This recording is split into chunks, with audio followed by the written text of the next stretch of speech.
I'm Diana Macedo. Today on ABC News Live, control of Congress is up in the air. Senate races in Arizona and Nevada are razor thin as Georgia heads to a runoff.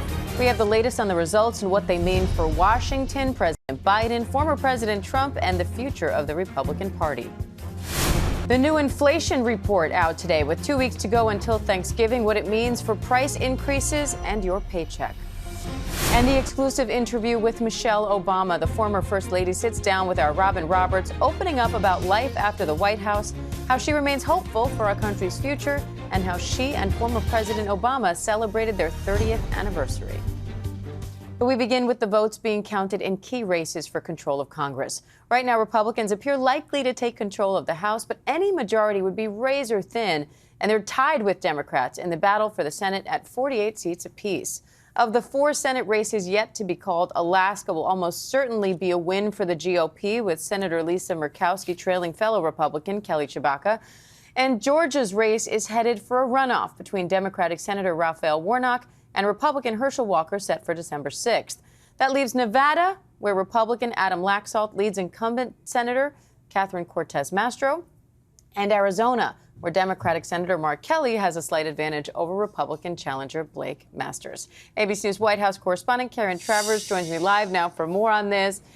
Karen, it feels like it really couldn't be closer here. Now, you talk with radio hosts across America every day. How are people reacting to these election results so far? Yeah, a lot of questions about what happened to that red wave that many pundits were projecting that Republicans were going to see on election night. You know, Diane, there was even some talk about a potential red tsunami as we got closer to election day, that Republicans might have some big gains. Democrats were on defense. You saw President Biden campaigning in places like suburban Chicago, California, Maryland, and what that all meant for Democrats' chances. And now the questions are, what will it be like for a House majority on Capitol Hill in the House that is going to be so tight, as you pointed out, razor thin? People are smart. They know what it's like when you only have that slim majority. It is very difficult for any House Speaker when you only have a couple seats as your majority. It's very difficult to get anything done, and Kevin McCarthy could have a tough challenge on his hands. So I got a lot of questions about that today, of what can Republicans do when you only have a slim majority, and of course you've got a President Biden, who's a Democrat. So a lot of questions now about what this Washington will look like going forward, even as the dust has not yet settled on the 2022 midterm cycle yet. Now, we heard from President Biden yesterday celebrating the Democrats' better than expected performance, but he's likely looking at a Republican-controlled House and potentially a Republican-controlled Senate. So how's he preparing for that? Yeah, he said it was a good day for democracy. It was a better day than expected for Democrats, but it really wasn't a victory lap because, as you say, he is looking at Republicans controlling the House. Things are looking better for Democrats keeping control of the Senate, but it's a new reality for President Biden here in Washington. And the questions were about what he will do to work with Republicans. This is a president who likes to point out that in his decades as a senator, he worked across the aisle, and he says he's going to start doing that right away. He had a call last night with Kevin McCarthy, who's likely to be the House Speaker when Republicans take control of Congress, and he says he's also going to be inviting Republican leadership down to the White House in very short time, once he gets back from his trip to Asia next week. So the reality is that the president's got 2 years left in this term, and if he wants to get anything done, the agenda will have to be different. It'll have to be more scaled back. He already had to scale it back when it was the Democrats in control up there because of those slim majorities. But now you've got to work with Republicans. The president says he's already trying to get to work right now. Now, Karen, exit polls show inflation and abortion were the 2 most important issues for voters nationwide. Are we seeing that reflected in these tight races in Nevada and Arizona? Yeah, absolutely. And, those were the 2 issues that were the top ones going into Election Day. The economy, inflation certainly dominating. But I think it's really striking to see how high abortion was in the exit polls in so many key states. And that is what Democrats were telling us in the lead up to Election Day. Be prepared. That is going to be something that they thought was going to drive their turnout. I think it's what we're seeing now in these tight races. All right, Karen Travers, thanks for that. Meanwhile, former President Trump is reportedly angry over the GOP's disappointing showing, but some are pointing the finger at him. Chief Washington correspondent Jonathan Karl has more on the fight now for control of the GOP. Donald Trump invited some 200 supporters to Mar-a-Lago for what was expected to be an election night victory celebration and a prelude to another presidential campaign. As his most high-profile candidates started to go down, he tried to declare victory anyway. This has been a very exciting night. But in state after state, candidates pushed by Trump lost. Sources tell ABC News the former president was fuming, angry that he was being blamed for Republican losses. Sources say Trump blamed his aides. He blamed Fox News host Sean Hannity and even blamed his wife Melania for some of the endorsements. None more so than TV doctor Mehmet Oz. He wants to help the people of Pennsylvania. Oz had won the Republican nomination because he had Trump's endorsement, but he lost Tuesday, a race Republicans expected and needed to win. In New Hampshire and in Georgia, Republican candidates for governor who had defied Trump won easily. That was not the case for Senate candidates Trump had endorsed. Thank you for a historic landslide victory. Meanwhile, Florida's Republican Governor Ron DeSantis, who neither sought nor received Trump's support, had a huge night, winning in a nearly 20-point landslide. Trump not only didn't endorse DeSantis, he attacked him in the final week of the campaign. Trump at 71, Ron DeSanctimonious at 10%. Clearly upset about the talk DeSantis could run for president, Trump told Fox News Monday, quote, "If he runs, he could hurt himself very badly. I don't think it would be good for the party." And Trump had this warning for DeSantis. "If he did run, I will tell you things about him that won't be very flattering. I know more about him than anybody other than perhaps his wife, who is really running his campaign." Trump himself teased a major announcement coming next Tuesday, hinting he will launch another campaign for president. But after Tuesday's results, top Republicans are urging him not to run, at least not now. Trump's own advisors are pleading with him not to go forward with an announcement until after the Georgia runoff on December 6th. But delaying that announcement could create problems for him as well. After all, he has so clearly telegraphed that he is going to launch his presidential campaign on Tuesday, that if he pulls back, the question will be why. Diane? All right, John Carl, thank you. And George Stephanopoulos will sit down with Speaker Nancy Pelosi for her reaction to the midterm elections and potentially losing her position as Speaker of the House. That's Sunday on This Week on ABC. And Election Day was a good day for Gen Z. This was the second highest turnout for young voters in midterm elections in the past 30 years. Maxwell Frost is also now projected to become the first ever Gen Z member of Congress. Sophie Barron, founder and CEO of The Conversationalist, a nonpartisan platform to encourage conversation among Gen Z, is here now with more on that. Sophie, thank you for being here. You predicted a Gen Z wave on this show on Monday. I don't know if you would call this that, but we are seeing high record numbers historically for young voters. What do you think motivated young people to get out to the polls? Diane, thank you for having me. Youth turnout this year was massive. I think young people were motivated by what we talked about last time we spoke. Our future is at stake. The issues that were driving young people to the polls determine their future. And I think seeing some of the key races yesterday play out, I think what we're seeing in Georgia is a perfect example of how Gen Z is doing their best to make their voices heard. Gen Z favored Senator Warnock by 29 points. And I think a large reason why we're headed to a runoff in December is because Gen Z showed up. Now, 25-year-old Maxwell Frost from Florida is now the first Gen Z member, or projected to be the first Gen Z member of Congress. Why do you think it's important to have someone that young in Congress? I think this win was historic. I spoke to Maxwell this morning. I could feel the excitement in his voice. I think this means that young people will finally be heard. Maxwell knows that there's a lot on his shoulders to represent what it means to be a young American in 2022. And I think this shows that we're going to have to find a way forward, and Maxwell will be representing our interests. What are you seeing were the most important issues for Gen Z voters who came out? the issues that we've been talking about so much this election cycle: abortion, climate change, inflation, gun violence. These are the issues that are motivating young people to make their voices heard. And these are really the issues that impact our day-to-day lives and resources. And I cannot wait to live in a world that's run by Gen Z. And so many other candidates won their races at the state and local levels yesterday. I'm really optimistic for what this means to be able to bring our country back together. Now, the turnout was historically good for this age group, but you're still looking at only about 12% of the vote. So looking ahead, what can be done to get more young voters out to the polls in future elections? I think it all starts with a conversation. This is why I started The Conversationalist, because young people have voices that need to be heard, and it all starts with us. I think moving forward, everything we've seen that's played out so far in this election goes to show that Gen Z values the issues of integrity, respect, compromise, the issues that are fundamental to our democracy.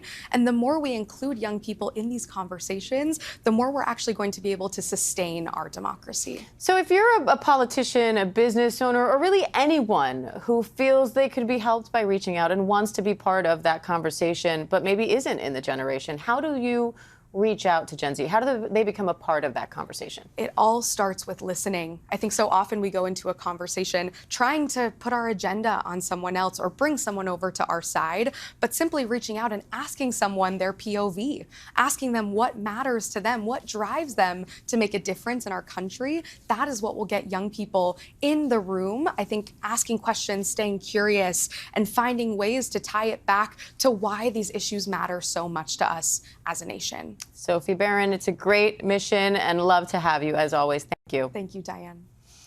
Coming up, what the new inflation report could tell us about price increases and your paycheck. That's next.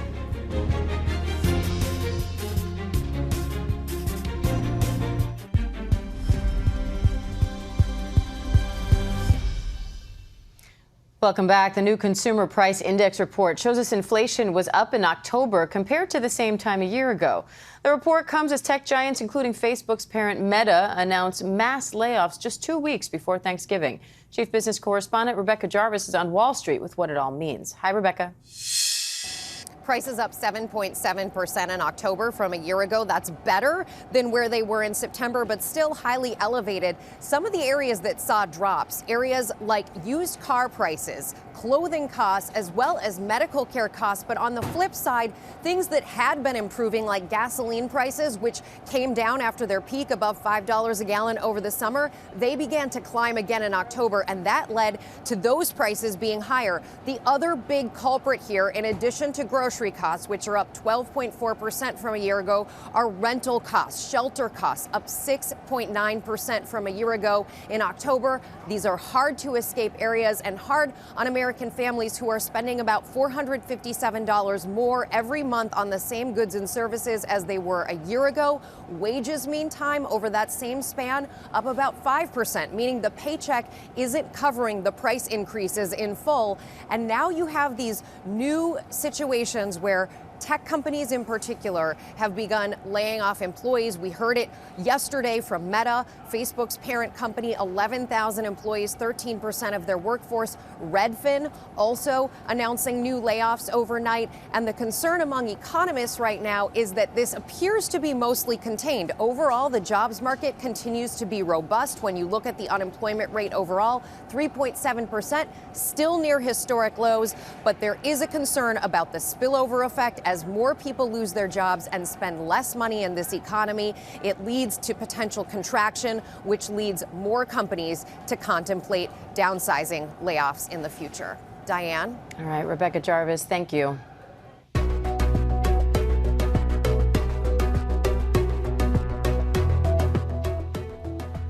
Russia is apparently facing a major setback in Ukraine. Russian troops are pulling back from the key city of Kherson. Russian officials say it was a, quote, very difficult decision, but necessary to save the lives of their soldiers. Foreign correspondent James Longman is in Ukraine with the latest. Hi, James. Yeah, hi, Diane. This is one of the most significant moments of this war so far. The most significant, really, since Vladimir Putin's forces were pushed out of Kyiv. This is the road to Kherson. It is the largest city, has been the largest city under Russian control, the only regional capital. And late last night, some of the most important men in Russia The generals of the armed forces said that they were going to evacuate it. They were going to abandon Kherson. It's been under their control since February. This is a humiliating loss for Vladimir Putin. Why? Well, they've been under sustained pressure from Ukrainian forces. We've been with them. We've been with the spearhead Ukrainian forces here just north of the city as they've tried to push ahead with tank battalions and also with heavy artillery, this weaponry that the United States has given Ukraine.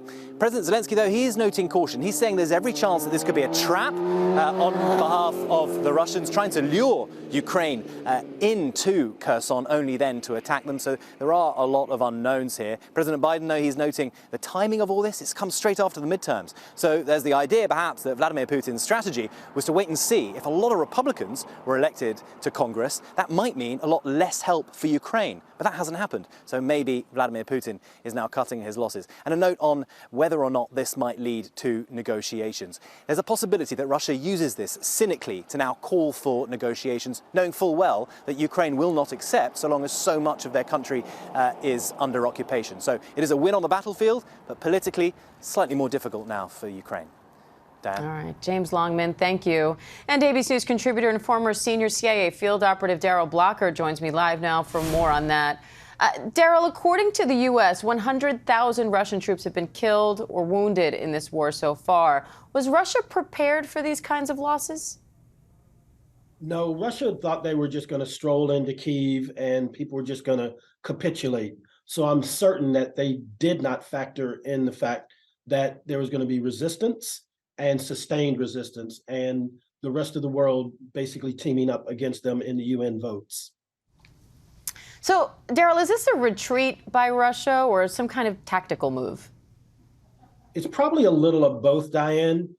It's going to take a couple of weeks to withdraw. I heard up to 100,000 or 23,000 troops that are in the city of Kherson, and they could be laying traps. Of course, they're not against this General Armageddon is known for his ruthlessness.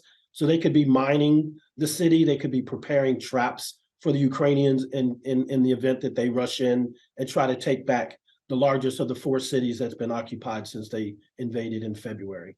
Now, Daryl, on Tuesday, President Zelensky mentioned the possibility of holding, quote, genuine peace talks with Russia in his daily address to Ukraine. That sounds like a little bit of a change of tune. So what could that look like and what impact could it have on this war? Honestly, I believe that if you look at history, 33 years ago yesterday, the Berlin Wall came down. So this is as significant an event as then. The world is excited by the possibility that the Ukrainians and the Russians will be talking, but lip service is something that Putin is very good at. So, Daryl, President Biden is kicking off this 3-country tour today, going throughout Asia. One of his main focuses will be the war in Ukraine. So what can we expect from these talks? Well, the good news is all 3 of the countries, Cambodia, Egypt, and Indonesia, voted with the United States, with the 141 countries that condemned the invasion. I'm certain that the discussions have continued in terms of not giving up their support. So beyond the global climate and the G20 for industrialized nations, I'm certain that President Biden and his team will be discussing Ukraine-Russia peace, hopefully. All right, Daryl Blocker, always great to have your analysis. Thank you, Daryl. Thank you.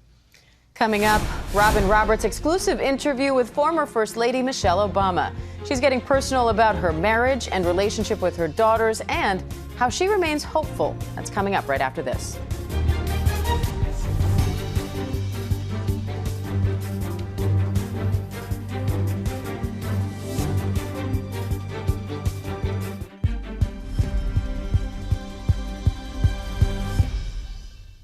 Welcome back. We are getting a first look at Robin Roberts' exclusive interview with Michelle Obama as she prepares to release her new book, The Light We Carry. They sat down for a revealing conversation about dealing with the pandemic and everything from her time since leaving the White House to her relationship with her husband and their 2 daughters. Here's Robin Roberts.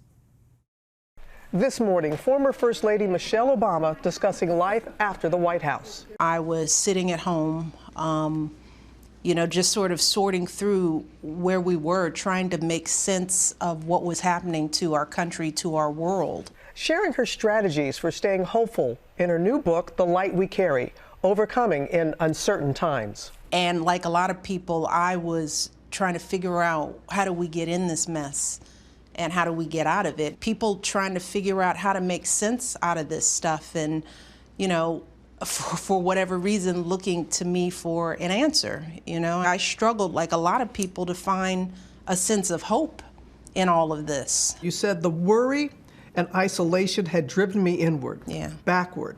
I rediscovered all the unresolved questions I'd stashed on the shelves of my mind, all the doubts I'd previously tucked away. So it was that loss of hope, you know, thinking about, did all of this matter? All the sacrifice that my family, my husband and I, all that we had done, especially after the election, did it matter? And does anything matter, right? And I think that if you don't have the tools to get out of it, you can just spiral and spiral down, further down. Mrs. Obama candidly revealing how she keeps from worrying, naming items in what she refers to as her personal toolbox, like focusing on the small. One constant light she mentions, her husband, former President Barack Obama, their romance lasting over 3 decades. So last month, 30 years. Your 30-year anniversary. That's real time. That is real time. Wouldn't you say? How'd y'all celebrate? We recreated our honeymoon.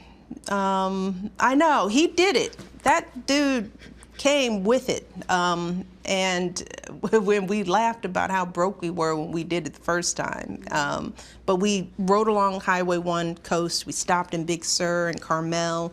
That part of the country is one of the most beautiful coasts on the world. And the 2 other lights in your life, your daughters. Those 2. You're fiercely protective of their private life, Yes. but you did write about them, that living together for time in Los Angeles, sharing an apartment, that you and your husband come over for dinner. Yeah, watching them create their own version of home. They are sharing an apartment, and you know, it's just fun when you see your kids adulting in the world. And they had invited us over before dinner to have cocktails at their apartment, and they had prepared a charcuterie tray and tried to make 2 very weak martinis.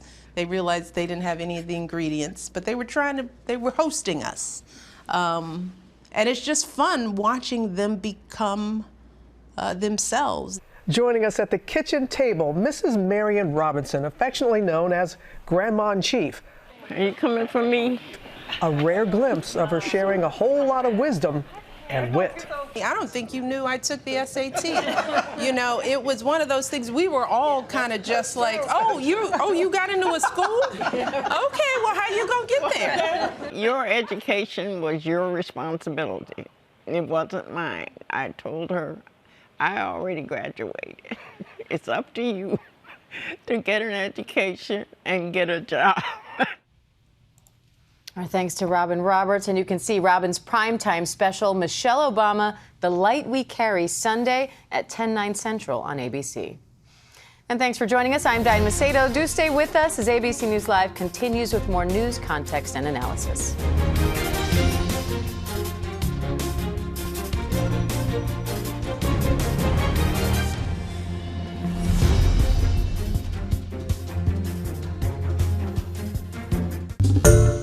Hi everyone, George Stephanopoulos here. Thanks for checking out the ABC News YouTube channel. If you'd like to get more videos, show highlights, and watch live event coverage, click on the right over here to subscribe to our channel, and don't forget to download the ABC News app for breaking news alerts. Thanks for watching.